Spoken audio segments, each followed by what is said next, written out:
Ah, ouais. Voilà, c'est parti. Bonjour Boris Bonjour. Stravinsky, vous êtes, alors vous vous occupez de Sentier.be, enfin aujourd'hui ça s'appelle plus comme ça. Vous pouvez me dire en quelques secondes quelles sont vos missions? Est-ce que vous faites tous les jours? Oui, donc l'ASBL, comme vous l'avez dit, hein, ça a eu un nouveau nom, tous à pied depuis peu. Donc l'objectif de l'ASBL, c'est vraiment faire développer la culture de la marche, qu'elle soit utilitaire ou de loisir. Donc notre souhait, c'est que les gens se déplacent plus à pied, décident de se déplacer dans le cadre utilitaire, par exemple pour aller faire des courses, pour aller prendre le train, mais aussi de l'autre côté, puissent aussi se déplacer plus pour le loisir à pied. Et donc, par là, on n'entend pas nécessairement, je veux dire, les grandes balades ou dire on va faire Saint-Jacques-de-Compostelle, mais aussi simplement aller dans son quartier, aller derrière chez soi, connaître mieux sa commune en parcourant son territoire. D'où de passer les sentiers à tous à pied en vérité. C'est ça que vous voulez dire quand vous changez de nom?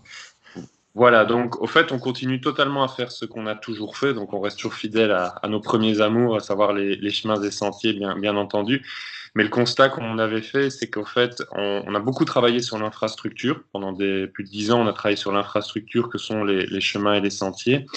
Et on se rendit compte souvent que dans le discours avec les communes, ils disaient oui, mais c'est pas utilisé, pour qui on va le faire, il y a d'autres usages, les gens ont déjà ça. Et on se rendait compte qu'au fait, c'était important aussi de travailler sur la personne. Et donc, on dit toujours le meilleur entretien des chemins et sentiers, c'est leur usage. Et plus un chemin, un sentier est plébiscité, est utilisé par la population, plus il est facile à sauvegarder, à entretenir, à valoriser. Et donc, oui. Non, non, je vous arrête pas. Je voulais vous demander quelle était la situation en vérité que vous rencontrez dans l'usage des sentiers en particulier. Est-ce que la situation en Wallonie je dirais, a bougé à travers les 10 dernières années, par exemple? Est-ce qu'il y a plus de sentiers qui sont non pratiqués ou rendus impraticables pour parler d'un sujet qui nous touche? Je crois qu'on peut dire que la période noire des petites voiries publiques est derrière nous, dans le sens où c'était surtout la période où on a eu le remembrement agricole qui a surtout été vu dans un objectif de production. On a été aussi dans la période où on était vraiment dans le tout à la voiture.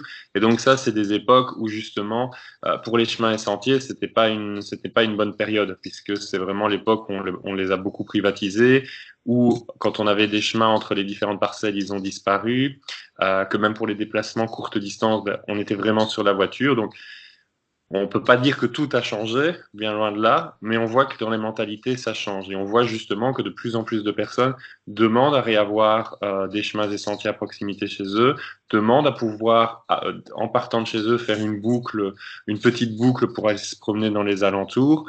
Et on voit aussi que le chemin tel qu'on se l'imagine, c'est pas simplement le beau chemin en Ardennes le long de la Semois. C'est aussi, par exemple, à Charleroi, la boucle noire, où on est quand même sur les terrils, où on a vue sur la ville. Et donc, c'est des gens qui se disent, bah, oui, ok, il y a une usine, mais il y a des choses justement à montrer.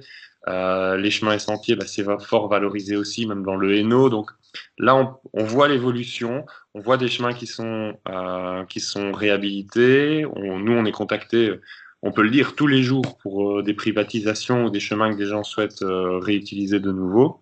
Et on n'est pas la seule association qui travaille là-dessus. Mais par contre, on est avec un passé qui est quand même lourd. Et là où il y a des gens qui ont privatisé un chemin pendant 15, 20 ans, parfois même plus, sans avoir été embêtés, là, c'est compliqué de rechanger les choses. Le sentier public, le chemin vicinal, vous le considérez comme ce qu'on pourrait appeler un commun? Oui, bah ça c'est aussi que c'est une notion qu'on a développée il y a pas longtemps. Donc j'ai eu l'occasion d'écrire un article avec Anis Medzouet et Vincent Kaufmann, qui est un chercheur suisse, justement sur cette notion. Donc c'est eux qui m'ont proposé pour essayer de justement de le transposer un peu à notre contexte des chemins et sentiers de la Wallonie. Et en fait, je ne connaissais pas à la base cette notion de commun, et j'ai trouvé ça très intéressant parce que justement l'objectif c'est de se dire alors, il y a une différence entre quelque chose qui fait partie du bien commun et de dire c'est un commun, c'est notamment dans la gestion de celui-ci. Et là, pour nous, justement, c'est quelque chose d'important. Pour nous, il ne faut pas simplement dire, un chemin, c'est quelque chose de public, point final, à la commune de le gérer, à la commune de le valoriser, à la commune de l'entretenir. Mais au contraire, essayons d'en faire un commun en faisant en sorte que la population se rende compte que c'est quelque chose qui fait partie de ce patrimoine où elle peut intervenir, l'entretenir, le valoriser. Eh ben là, précisément, on est au bois du Laurie. Là, on est devant ce qui pourrait être un commun magnifique. On a une ressource, on a une communauté, et on a des règles qui sont pas respectées. Alors, pour le coup, qu'est-ce que vous avez à en dire, vous, de cette situation que j'imagine vous connaissez un peu?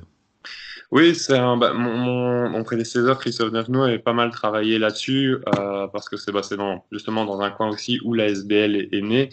Euh, et, euh, et en fait, c'est un cas qu'on retrouve dans beaucoup d'endroits de Wallonie, c'est à savoir, ce sont des chemins publics qui ont acquis leur caractère public par l'usage du public. Et ce sont souvent des chemins qui, au fait, si on creuse, n'ont pas un document pour l'instant légal qui prouve que c'est bien une voirie qui fait partie du domaine public, parce qu'elle s'est créée par l'usage. Et donc, ce que nous, on voit, c'est que souvent, c'est compliqué parce que dès que les gens vont jouer sur les mots, vont jouer sur l'utilité, et donc c'est quelque chose qui est difficile à, on va dire, à légaliser dans le caractère public. Ce qui est assez dommage surtout, c'est que là, on a un chemin qui est de qualité, qui est agréable, qui permet de... je crois que vous allez le parcourir encore bientôt et pour le montrer aux différents auditeurs. C'est un chemin qui mérite pour nous vraiment d'être considéré comme public et de garder ce caractère public. D'accord, mais comme vous avez dit, hein, donc le dossier pour l'instant est en cours. J'imagine que vous le suivez même un peu de loin. Nous, on va aller le voir, on va aller le parcourir, on va aller le marcher un peu. Ben, on vous donnera des nouvelles après. Hein, on vous dira ce qu'on a découvert et si on a dû effectivement faire quelques efforts pour le traverser, ce sentier. Merci à vous de votre entretien et puis bonne journée. À Un très grand bientôt. merci. Oui, au revoir. Au revoir.